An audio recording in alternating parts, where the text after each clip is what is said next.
So I want to rise today, along with so many of my colleagues, to voice my strong opposition of Congressman Price to be the Secretary of Health and Human Services. I'm deeply concerned about his views on what is the core mission of Health and Human Services. Not only his career-long opposition to the very existence of Medicaid and Medicare, but his wavering fidelity in science and his regressive views of women's health care and the social safety net. The Secretary of Health and Human Services is one of the few cabinet positions that affects virtually every single man, woman, and child in America. It affects the health care of 56 million seniors on Medicare, of 74 million low-income individuals and children on Medicaid, and of 12 million Americans who have enrolled in the Affordable Care Act coverage.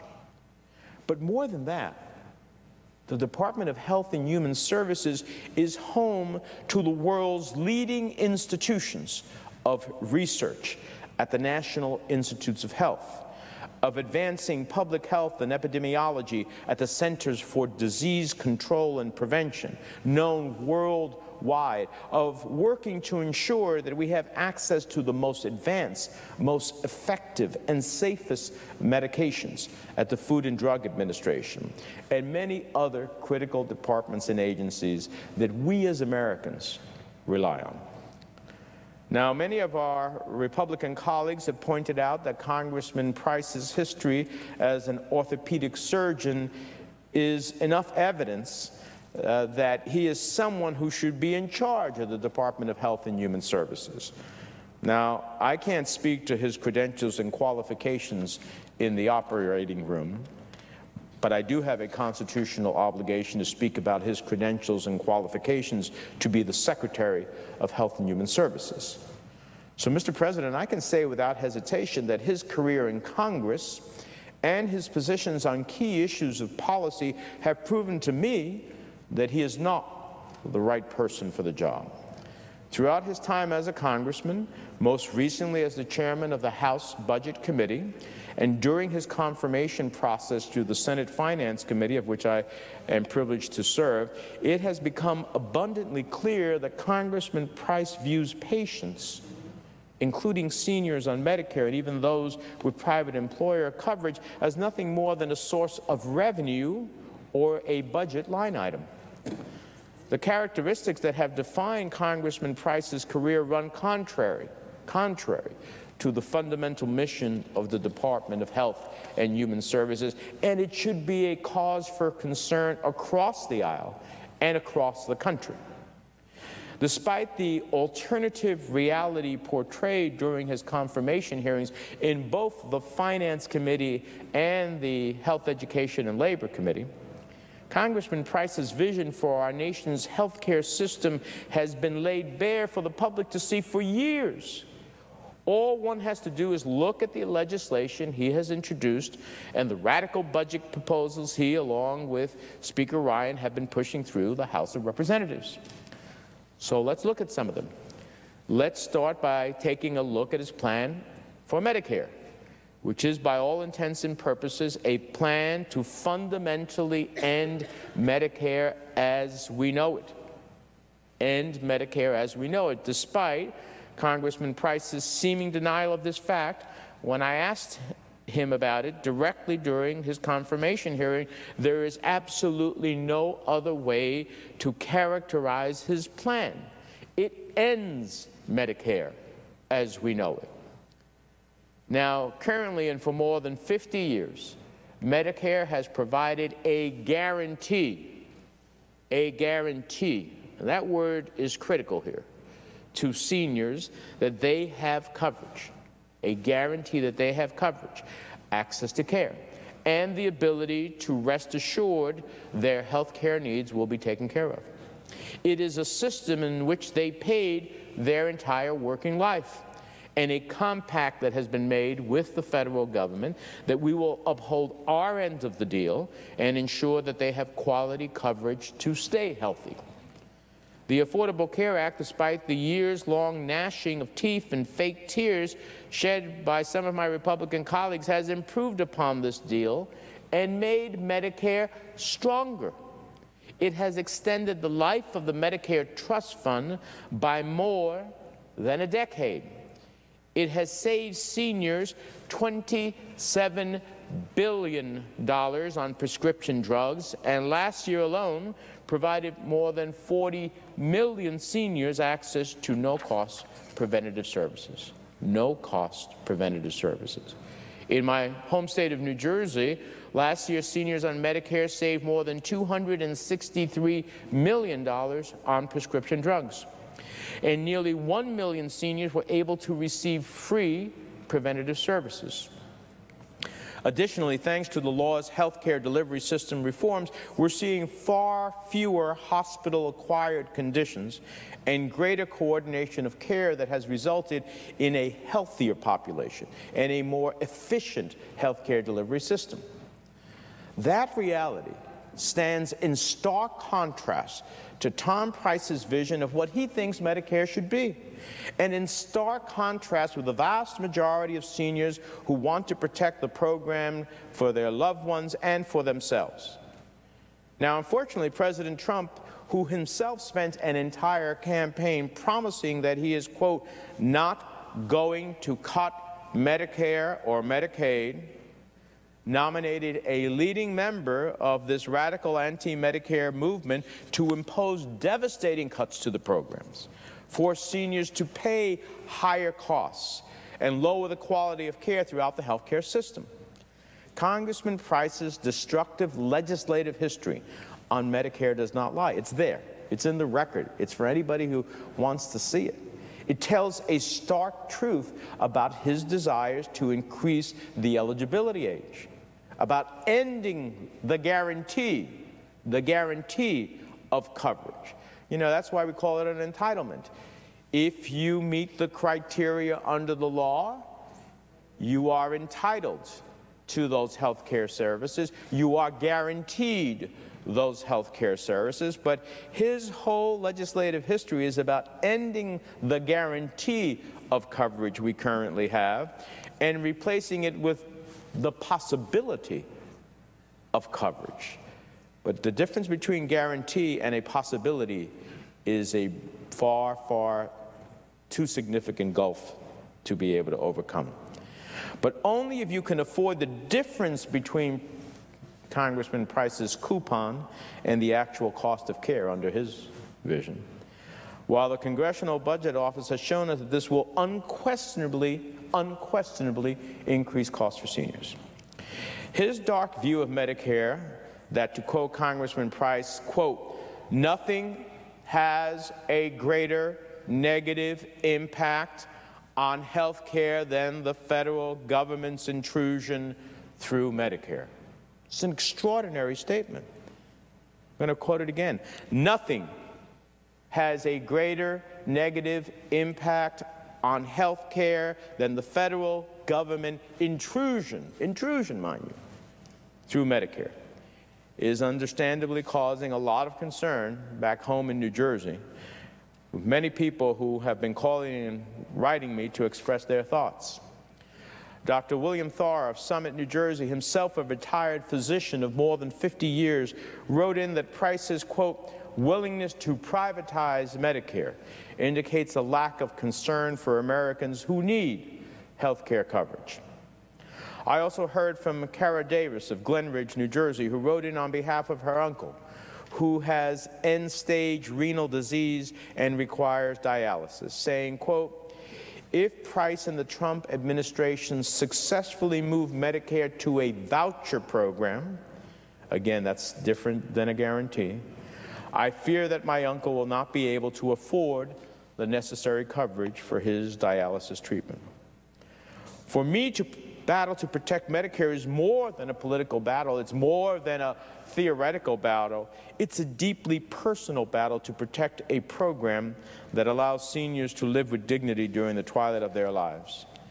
My personal connection to the value of the Medicare program stems not from my experience, but for that of my late mother, Evangelina. For 18 long, difficult years, my mother suffered from Alzheimer's disease. And during these years, we watched as this strong, courageous woman drifted further and further away from us. And after her diagnosis, I, like so many families across our nation, hoped for the best, but we expected the worst. And while there were times early on when she seemed just fine, those times turned into lost moments, and those lost moments eventually lasted forever.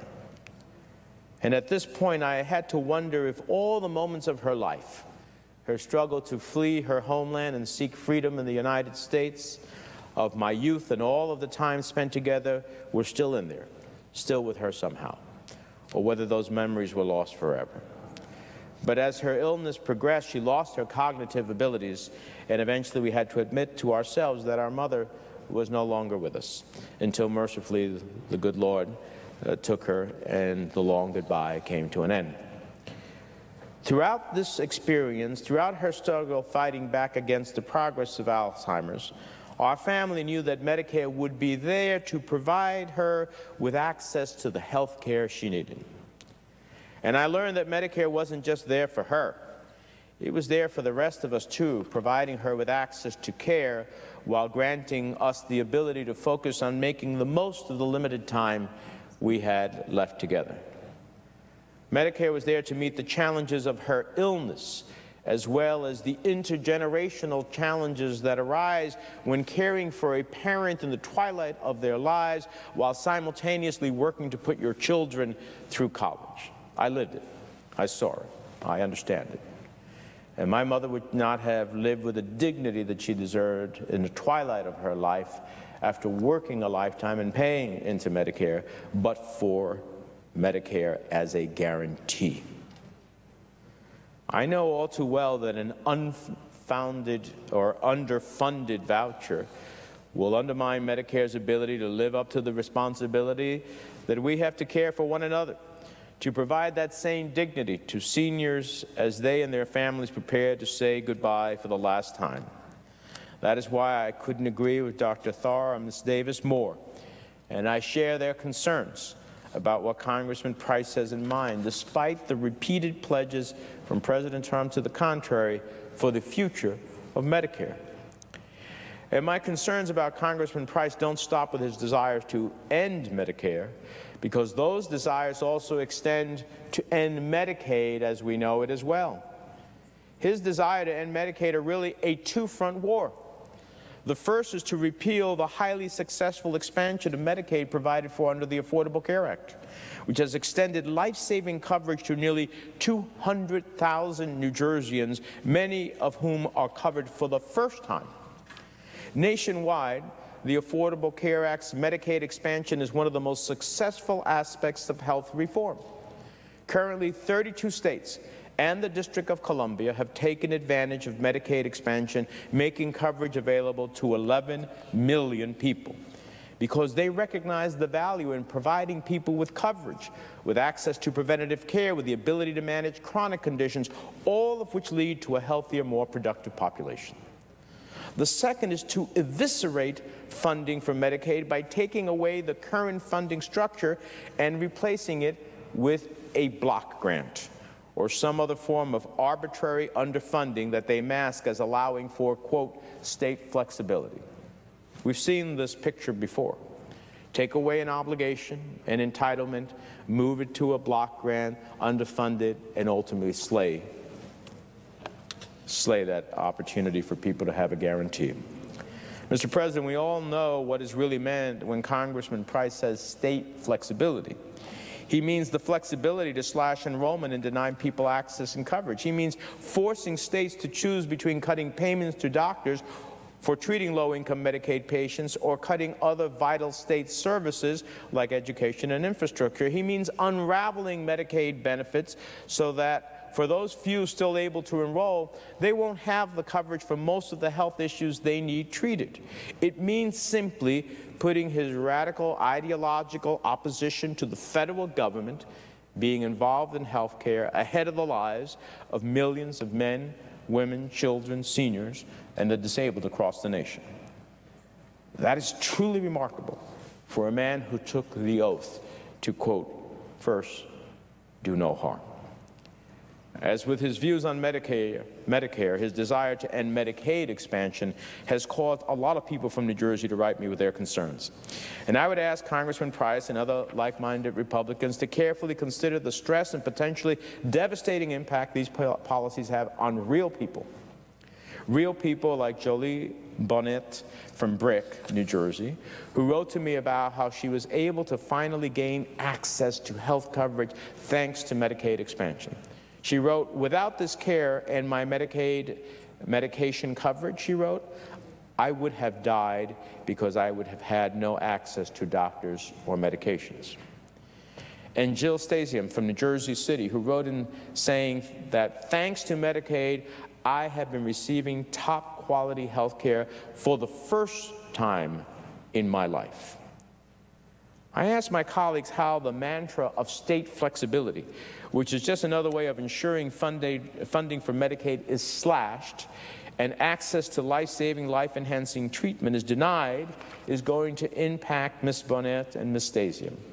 I asked how they can justify taking away their coverage that has provided for the first time in their lives not only the peace of mind of having health insurance, but also the first time that they've had regular access to the doctors and medication necessary to live. How do you justify that? You can't do it on the basis of state flexibility, and surely not on the basis of a 6-year-long political vendetta against the Affordable Care Act. Yet somehow with this nominee and with this Congress, there is something we are all going to have to justify to every single one of our constituents. Mr. President, unfortunately, the list of destructive policies supported by Tom Price doesn't end with his desires to end Medicare as we know it and to dismantle Medicaid. It is also, and this is not surprising given the Republican agenda for the last 7 years, repeal the Affordable Care Act, throw millions of Americans off their health insurance, return us to the dark ages where insurance companies have free rein to deny coverage for pre-existing conditions, cancel coverage after a devastating diagnosis, limit what benefits are covered, and discriminate against women. That's what the marketplace was before the Affordable Care Act. Now, this is not new.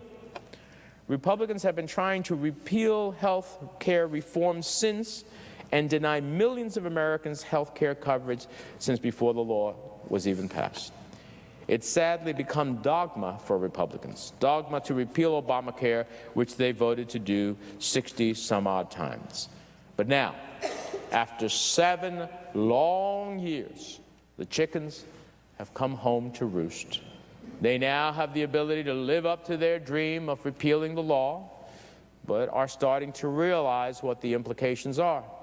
Starting to realize that real people with real life situations, with life and death situations that result from Republicans putting partisan ideology ahead of the well-being of their constituents. Starting to realize that on-the-ground implications of the Affordable Care Act mean real people receiving real treatment for real health conditions.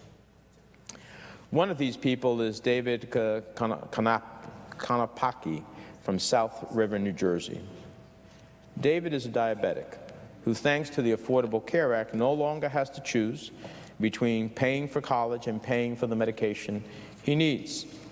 As David put it so succinctly, the Affordable Care Act is literally the difference between life and death for so many. The same holds true for Mrs. Lori Wilson from Morristown, New Jersey. Her son, like David, has diabetes and has had diabetes since birth. And she writes her son, quote, is just one citizen among millions whose life literally depends on access to care, which under the Price Republican plan, that access is denied.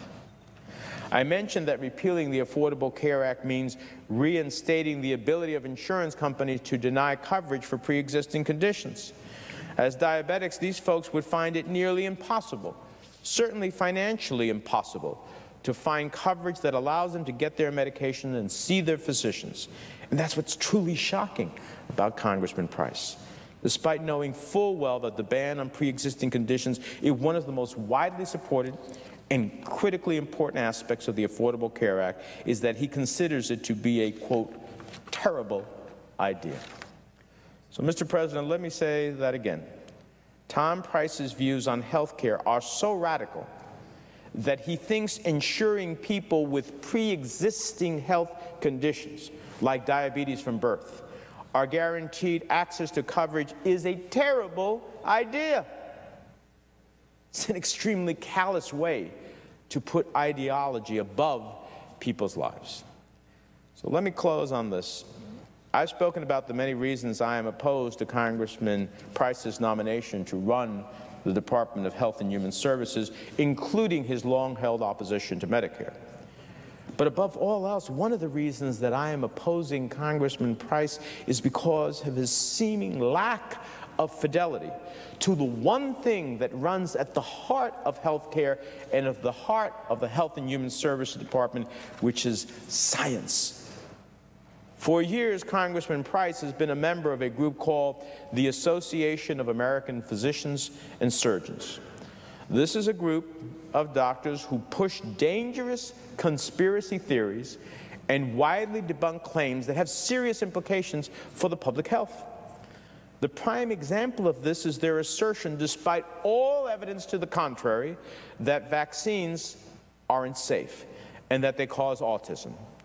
Nothing could be further from the truth.